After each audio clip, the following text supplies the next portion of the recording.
बिस्मिल्लाहिर्रहमानिर्रहीम अस्सलामुअलैकुम रहमतुल्लाह। हुकूमत के लिए दिन ब दिन मुश्किलात में इजाफ़ा हो रहा है।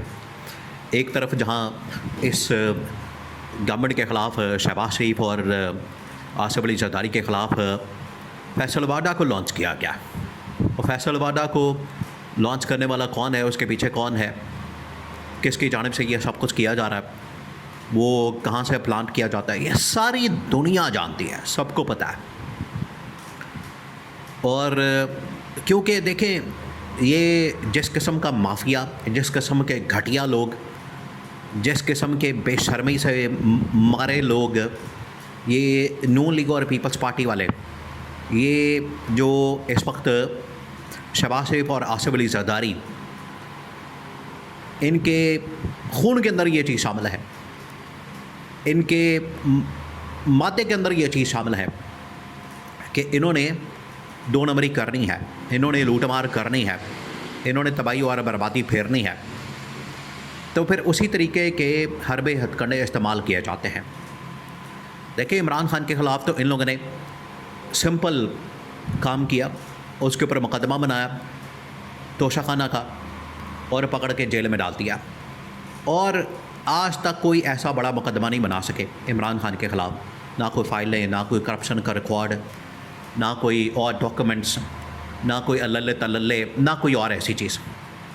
इनके ख़िलाफ़ तो हर इदारे के अंदर, हर डिपार्टमेंट के अंदर, हर महकमे के अंदर आपको लूटमार की सैकड़ों नहीं हज़ारों दास्तानें मिलेंगी और हज़ारों लोग सामने आने के लिए तैयार होंगे, गवाही देने के लिए, वादा माफ़ गवाह बनने के लिए, कुछ भी करने को तैयार हो जाए, क्योंकि इन लोगों ने लूटमार इतनी की होती है। अब ये क्योंकि एक माफिया की तरह ऑपरेट करते हैं, पूरी माफिया, जिस तरह से दुनिया के अंदर आप अगर बड़े बड़े माफिया, जो सिसिलियन माफिया या फिर गॉड फादर, उनकी मिसालें देखें, उनको पढ़ें, उनको स्टडी करें, पाकिस्तान के अंदर ये शरीफ ख़ानदान, ज़रदारी ख़ानदान की शक्ल के अंदर जो माफिया मौजूद है, इस किस्म की माफिया आपको दुनिया में नहीं मिलेगी, दुनिया में नहीं मिलेगी। और इस किस्म की माफिया को फिर मैनेज करने के लिए, हैंडल करने के लिए, काउंटर करने के लिए, इनका मुकाबला करने के लिए फिर उसी किस्म के हरबे हथकंडे इस्तेमाल किए जाते हैं। इसी वजह से इस्टेब्लिशमेंट ने फैसल वाडा को मैदान में उतारा और फैसल वाडा के ज़रिए से इनको पैगाम दिया गया। पहले ट्रेलर चला दिया गया, फिल्म आगे बाकी है, लेकिन अब जो पैगाम दिया गया, अब जो बात सामने आई है, मामला सामने आया, वो इंतहाई ख़तरनाक और खौफनाक है। और इसके ज़रिए से इनको बता दिया गया, मामला इनके नॉलेज में लाया गया है। उधर दूसरी जानिब पीपल्स पार्टी ने और MQM ने मौजूदा बजट के ऊपर गवर्नमेंट को सपोर्ट करने से इनकार कर दिया। ये बहुत बड़ी डेवलपमेंट हुई है। ये एक तरफ तो आपको पता है कि फैसल वाडा मैदान के अंदर मौजूद है, इनके ऊपर ताबड़तोड़ किस्म के हमले कर रहा है, ताबड़तोड़ किस्म के। उधर MQM और जो पीपल्स पार्टी है वो मैदान में आ गई हैं और उन्होंने भी हुकूमत के ऊपर हमला कर दिया और कैटेगोरिकली हुकूमत को आगाह कर दिया है, हुकूमत को बता दिया, हुकूमत के नॉलेज में ले आए हैं कि हमने इस बजट को पास नहीं करना, इस बजट को सपोर्ट नहीं करना, हमने इस बजट के हक़ में वोट नहीं देना। ये उनकी जानिब से बता दिया गया और आगाह कर दिया गया। अब ये क्यों हुआ? देखें, जिस तरह से फैसल वाडा को मैदान में उतारा गया, बिल्कुल उसी तरीके से पीपल्स पार्टी ने भी और MQM ने भी हुकूमत को सपोर्ट करने से इनकार कर दिया। इसके पीछे वजूहात है, इसके पीछे रीज़न है। रीज़न क्या, बचा क्या?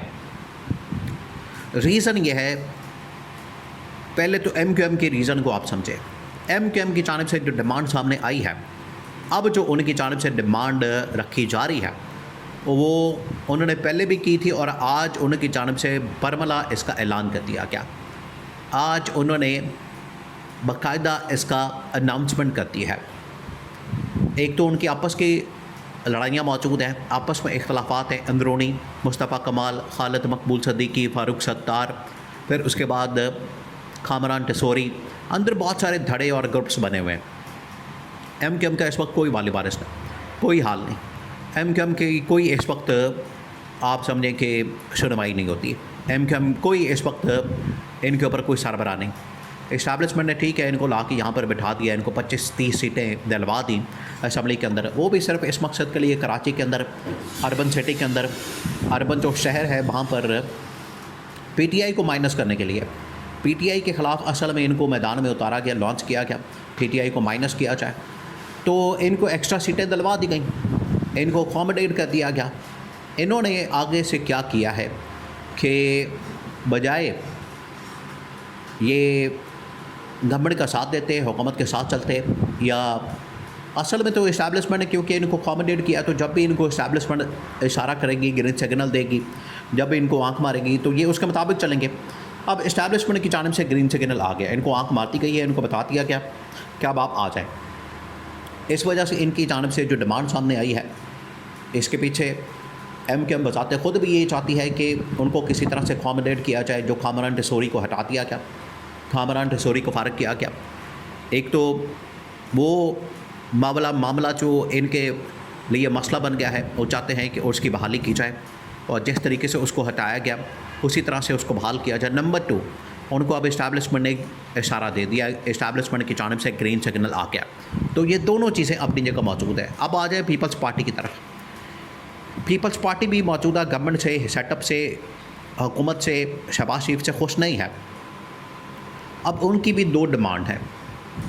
एक तो गवर्नमेंट से है कि गवर्नमेंट हमें अकोमोडेट करे फ़ंड के अंदर, पैसों के अंदर, बजट के अंदर, माल के अंदर, ठेकों के अंदर।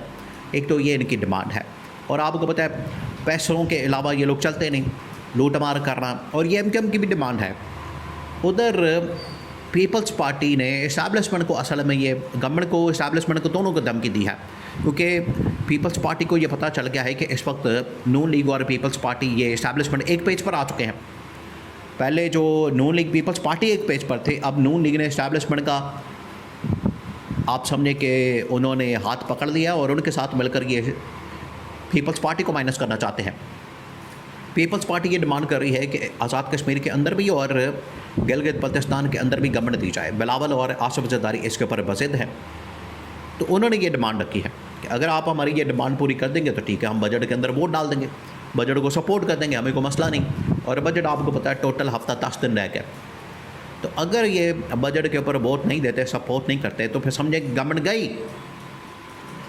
इसको मैनेज करने के लिए इन्होंने सिंपल मेजॉरिटी ज़रूर दी है मौजूदा नून लीग की हुकूमत को, लेकिन वो नाकाफ़ी है, क्योंकि वो MKM की वजह से थी। MKM की 25 सीटें, 30 सीटें निकल जाती हैं, तो ये इनके पास टोटल 130 सीटें बाकी रह जाती है नून लीग के पास। उससे काम नहीं चलने वाला, 172 सीटें चाहिए, नंबर गेम चाहिए, तो मामला फंस गया। मामला इस वक्त बड़ा कॉम्प्लिकेटेड हो गया मौजूदा हुकूमत के लिए। इनसे बजट पास करवाना, अप्रूव करवाना और इसके ऊपर सिग्नेचर करवाना बड़ा मसला बन गया। इनको समझ नहीं आ रही कि अब इसका हल क्या निकाला जाए, और हुकूमत से अलहदगी का ऐलान बाकायदा तौर पर इनकी जानिब से थ्रेट की शक्ल में कर दिया गया है।